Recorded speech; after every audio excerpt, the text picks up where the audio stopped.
ನಾನು ಮಧ್ಯದಲ್ಲಿ ಸ್ವಲ್ಪ ಹೊತ್ತು ಎದ್ದು ಹೊರಗಡೆ ಹೋಗಿದ್ದೆ. ಆನಂದ್ ಡಾನ್ಸ್ ನಡೀತಾ ಇತ್ತು. ಅದ್ಯಾರೋ ಸಿಕ್ಕಿದ್ರು. ಸರ್, ಆನಂದ್ ಮುಂಚೆ ಇಷ್ಟು ಕುಣಿತಿರ್ಲಿಲ್ಲ, ಈಚೆಗೆ ಸಿಕ್ಕಾಪಟ್ಟೆ ಕೆಟ್ಟೋಗ್ಬಿಟ್ರು. ನಾನು ಹೇಳಿದೆ, ಆನಂದ್ ಕೆಟ್ಟೋಗಿದ್ದಾರೆ ಅಂತಲೇ ಇಟ್ಕೊಳ್ಳಿ, ಅವ್ರು ಇಲ್ಲಿ ಚಪ್ಪಾಳೆ ಹೊಡಿತಾ ಇದಾರಲ್ಲ ಅವ್ರು ಇನ್ನೇನು. ಸೊ ಅದರಿಂದ ಅವ್ರೇನಾದ್ರು ಕೆಟ್ಟೋಗಿದ್ರೆ ಅವ್ರು ಕೆಟ್ಟೋಗಿಲ್ಲ, ನೀವು ಕೆಡಿಸ್ಬಿಟ್ಟಿದ್ದೀರಿ. ಸುಮ್ಮನೆ ನೆನಪಾಗ್ತಿದೆ ಹೇಳ್ತಿದ್ದೀನಿ. ಹಲವಾರು ವರ್ಷಗಳಿಂದ ಮೈಸೂರು ದಸರಾದಲ್ಲಿ ನಾವು ನಗೆ ಹಬ್ಬ ಮಾಡ್ತಿದ್ದೀವಿ. ಇವತ್ತು ನಿಮ್ಮ ಎದುರಿಗೆ ಹೇಳಬೇಕು, ದಸರಾ ದಿವಸ ಕೂಡ ಇಷ್ಟು ಜನ ಸೇರಿರಲಿಲ್ಲ.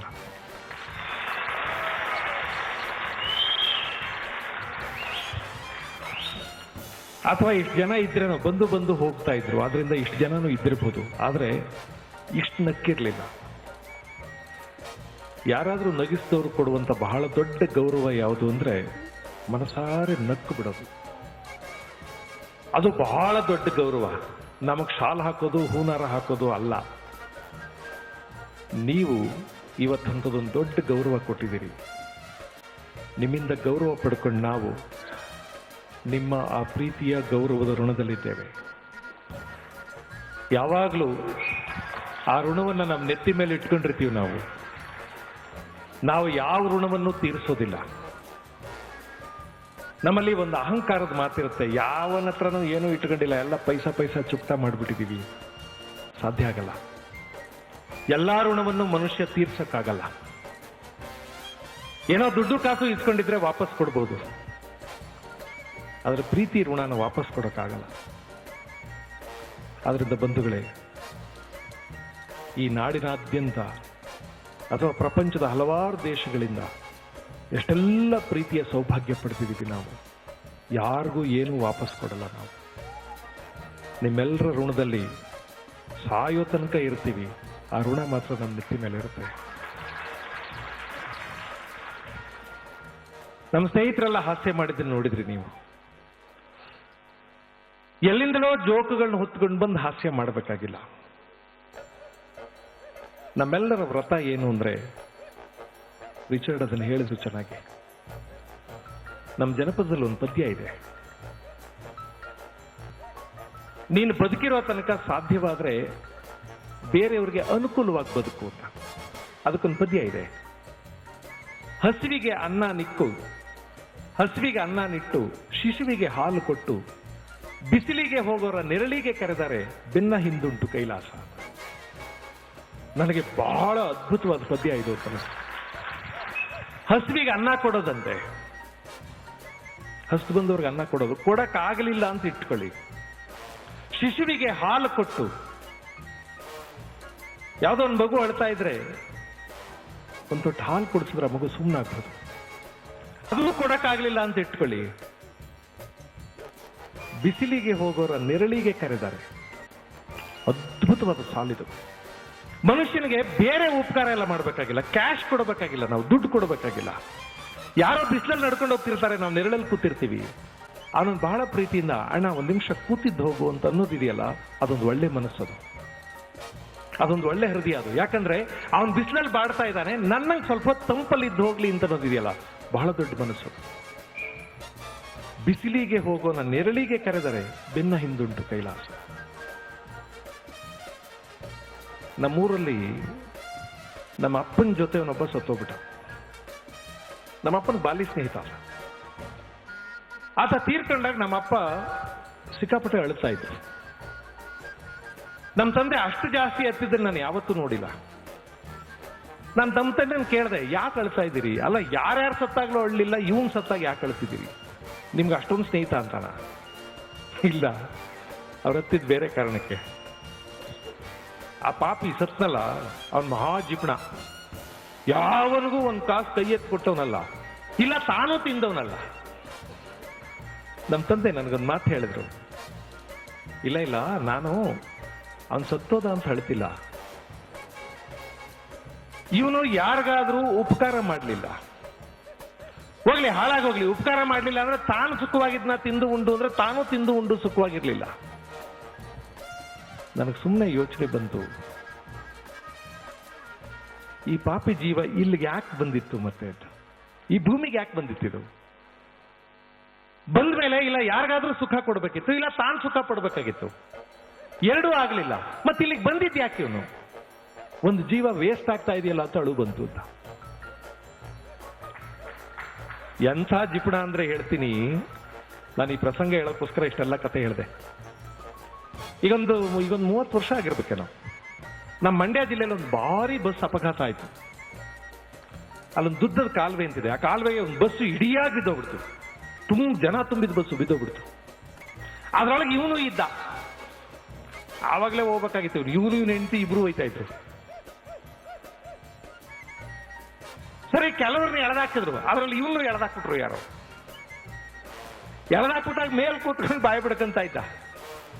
ಏನಪ್ಪ ಯಾಕೆ ಅಳ್ತಾ ಇದೀಯ, ನಿನ್ನ ಹೆಂಡತಿ ಒಳಗವಳೆ ಅಂತ. ಇಲ್ಲಪ್ಪ, ಕಂಡಕ್ಟರ್ ನೀಚಿಗೆಳ್ದಾಕಿ, ಆ ಕಂಡಕ್ಟರ್ ನೀಚಿಗೆಳ್ದಾಕಿ. ಜನಕ್ಕೆ ಏನಪ್ಪ ಇವನು ಎಂತ ದೊಡ್ಡ ಮನುಷ್ಯ, ಹೆಂಡ್ತಿನ ಬಿಟ್ಟು ಕಂಡಕ್ಟರ್ನ ಕೇಳ್ತಾ ಇದ್ದಾನೆ.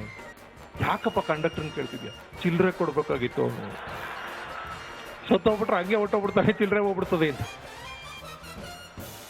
ನಮ್ಮಪ್ಪ ಹೇಳಿದ್ರೆ ನನಗೆ, ಇಂಥ ಅಯೋಗ್ಯ ಭೂಮಿಗೆ ಯಾಕೆ ಬಂದಿದ್ದ? ಬಂಧುಗಳೇ, ಇದು ನೆನ್ಸ್ಕೊಂಡು ಬಹಳ ಸಲ ಯೋಚನೆ ಮಾಡ್ತೀನಿ. ನಾವು ಯಾರ್ಯಾರಿಗೆ ಏನೇನು ಕೊಟ್ವೋ ಬಿಟ್ವೋ ಗೊತ್ತಿಲ್ಲ, ಆದ್ರೆ ನಾವು ನಮ್ಮೆಲ್ಲ ಸ್ನೇಹಿತರು, ನೀವು ಬರ್ತೀರಿ, ಒಂದು 3 ಗಂಟೆ ಸಮಯ ನಮಗ್ ಕೊಡ್ತೀರಿ. ಬಂದಾಗ ಹೆಂಗೆಂಗೋ ಬರ್ತೀರಿ, ಹೋಗುವಾಗ ನಕ್ಕೊಂಡು ಹೋಗ್ತೀರಿ. ಅಷ್ಟು ಮಾಡಿದೀವಲ್ಲ ನಾವು, ಸಾರ್ಥಕ ಅಂತ ಅನ್ಕೊಂಡಿದೀವಿ. ನೀವು ಕೆಲವ್ರ ಹತ್ರ ಹೋಗಿ ಬಂದ್ಬಿಡಿ, ನೀವು ಹೋಗಿ ನೋಡಿದ್ರೆ ಹೆಂಗಿರ್ತಾರೆ ಅಂದ್ರೆ ಮಕ್ಕದಲ್ಲಿ 3 kg ಕೈ ಎಣ್ಣೆ ಬೆಳ್ಕೋಬಹುದು, ಹಂಗಿರ್ತಾರೆ.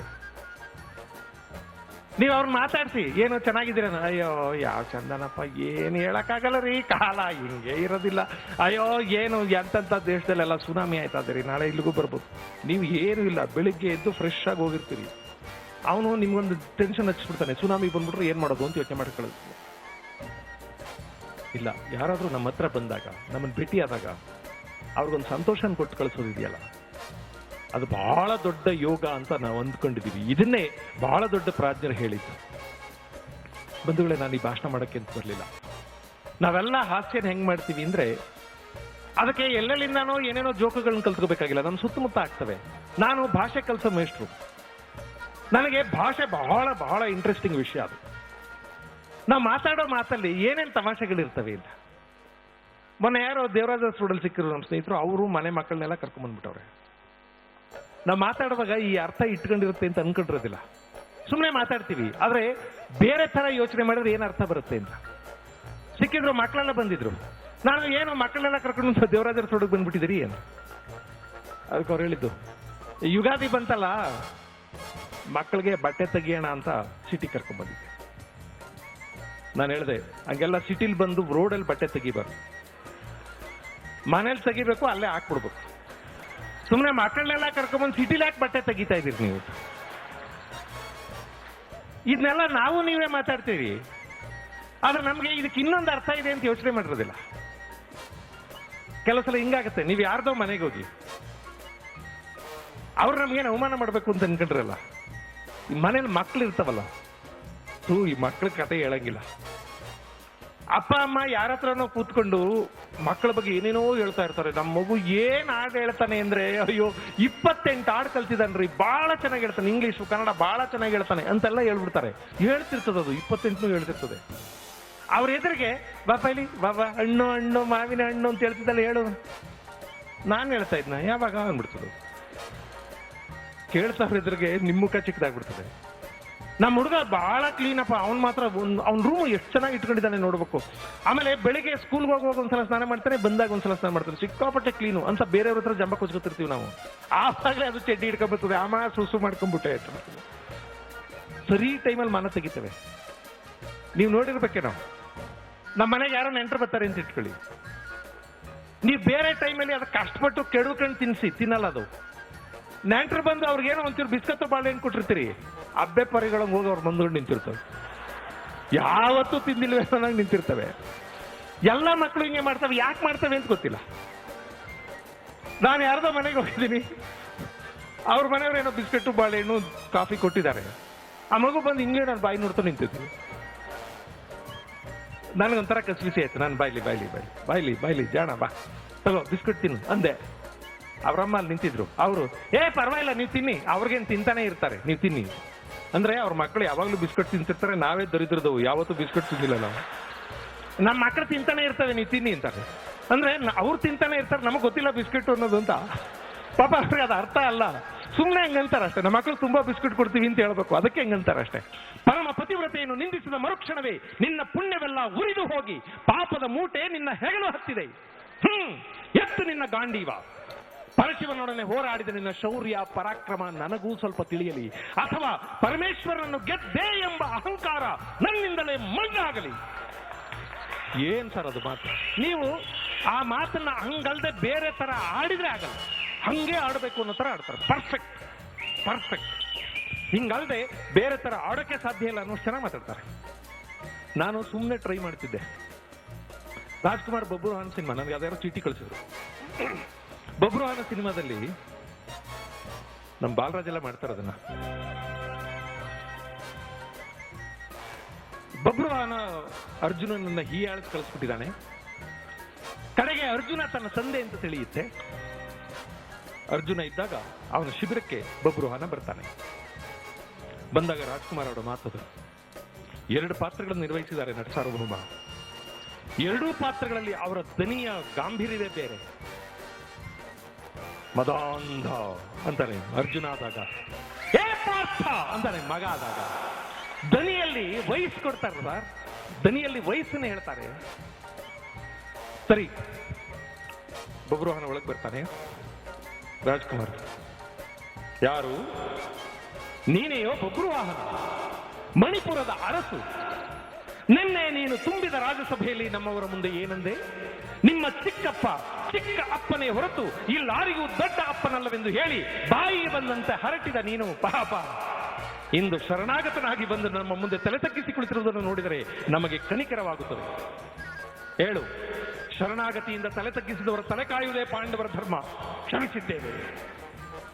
ಇದು ರಾಜ್ಕುಮಾರ್ ಮಾತು. ನಾನು ಸುಮ್ಮನೆ ಯೋಚನೆ ಮಾಡಿದೆ, ನಮ್ಮ ಹಳ್ಳಿಯಲ್ಲಿ ನಾಟಕ ಕಲಿತಾ ಇರ್ತಾರೆ, ಒಂದೊಂದು ಕಡೆನೂ ನಾಟಕ ಕಲಿತಾರೆ. ಚಾಮರಾಜನಗರದ ಕಡೆ, ಮೈಸೂರಲ್ಲಿ, ಅಲ್ಲಿ ಇಲ್ಲಿ ನಾಟಕ. ಅಲ್ಲಿ ಜಾತಿ ಮತ ಪಂಥ ಇಲ್ಲ, ಎಲ್ಲಾ ಜಾತಿಯವರು ಎಲ್ಲಾ ಮತದವರು ಸೇರ್ತಾರೆ. ಇವ್ರು ಯಾರಿಗಾದ್ರೂ ಸಿಕ್ಕಿದ್ರೆ ಹೆಂಗೆಲ್ಲ ಮಾತಾಡ್ತಾರೆ ಅಂತ ನಾನು ಅನ್ಕೊಂಡಿದ್ದು. ಮುಂಚೆ ನಿಮ್ ಕೊಳ್ಳೇಗಾಲ ಚಾಮರಾಜನಗರದಲ್ಲಿ ಯಾರು ಅರ್ಜುನನ್ ಪಾರ್ಟ್ ಮಾಡಿದ್ರೆ ಅವ್ರ ಭಾಷೆಲ್ಲೇ ಹೇಳಿದ್ರೆ ಹೆಂಗ್ ಹೇಳ್ತಾರೆ ಅಂತ. ಯಾರ ನೀನ್ ಹೇಳ ಬಬ್ರುವಾಹನ ನನ್ನ ತುಂಬಿದ ರಾಜ್ಯಸಭೆಯಲ್ಲಿ ನಮ್ಮವ್ರ ಮುಂದೆ ಏನಂದಡ ನೀನು ನಿಮ್ ಚಿಕ್ಕಪ್ಪನ ಹೊರತು ಇಲ್ಲಿ ಆರ್ದ್ವಿ ದೊಡ್ಡಪ್ಪಲ್ಲ ಅಂತ ಹೇಳ್ಬಿಟ್ಟು ಬಾಗ ಬಂದಂಗ ಮಾತಾಡ್ದವ ನೀನು. ಇವತ್ತು ಬಂದು ಪ್ರಾಣ ಭೀತಿಯಿಂದ ಬಂದು ನಮ್ ಕಾಲ್ ಮುಂದ್ಗಡೆ ತಲೆ ತಗ್ಸ್ಕೊಂಡು ಕೂತಿರೋದು ನೋಡಿದ್ರೆ ಕೂಸ ನನಗ ಒಟ್ಟ ಉರಿತದೆ. ಎದ್ದಡ ಮ್ಯಾಕ ಯಾವನಾರು ಬಂದು ಈಗ ಪಾದದ ಮುಂದ್ಗಡೆ ತಲೆ ತಗ್ಸ್ಕೊಂಡು ಕೂತ್ಕೊಬಿಟ್ರ ಅವರ ಕ್ಷಮಿಸೋದೇ ಪಾಂಡವರ ಧರ್ಮ. ಎದ್ದಡ ಮ್ಯಾಕ. ಅದು ಕೊಳ್ಳೇಗಾಲದವ್ರ ಬಬ್ರುವಾಹನ, ಚಾಮರಾಜನಗರದವ್ರ ಬಬ್ರುವಾಹನ. ಮಂಗಳೂರಿನವ್ರ ಬಬ್ರುವಾಹನ ಪಾಠ ಅರ್ಜುನ್ ಪಾಠ ಮಾಡಿದ್ರು. ಯಾರು? ಹಾಯ್, ನೀನೇ ಬಬ್ರುವಾಹನ. ಓ, ನೆನ್ನೆ ನೀನು ನಮ್ಮವರ ಮುಂದೆ ತುಂಬಿದ ರಾಜ್ಯಸಭೆಯಲ್ಲಿ ಹೇಳಿದ್ದು ಏನು? ನಿಮ್ಮ ಚಿಕ್ಕ ಅಪ್ಪ ಮತ್ತೆ ಚಿಕ್ಕ ಅಪ್ಪ ಅಲ್ಲ, ಇಲ್ಲಿ ದೊಡ್ಡ ಅಪ್ಪ ಅಲ್ಲ, ಇಲ್ಲಿ ಯಾರಿಗೂ ಚಿಕ್ಕ ಅಪ್ಪ ಅಲ್ಲ ಅಂತ ಹೇಳಿ ಬಾಯಿಗೆ ಬಂದು ಹಾಗೆ ಹರಟಿದ್ದವ ನೀನು. ಮತ್ತೆ ಈಗ ಬಂದು ನಮ್ಮ ಪಾದದ ಬಳಿ ಕೂತ್ರೆ ನಮಗೆ ಕನಿಕರವಾಗ್ತದೆ ಗೊತ್ತಾ? ಶರಣಾಗತಿಯಿಂದ ಹೀಗೆ ತಲೆ ತಗ್ಗಿಸಿದವರನ್ನು ಕಾಯುವುದೇ ಪಾಂಡವರ ಧರ್ಮ, ಹೌದಾ? ಹೇಳ ಮೇಲೆ ಕ್ಷಮಿಸಿದ್ದೇವೆ. ಅದು ಮಂಗಳೂರಿನವರು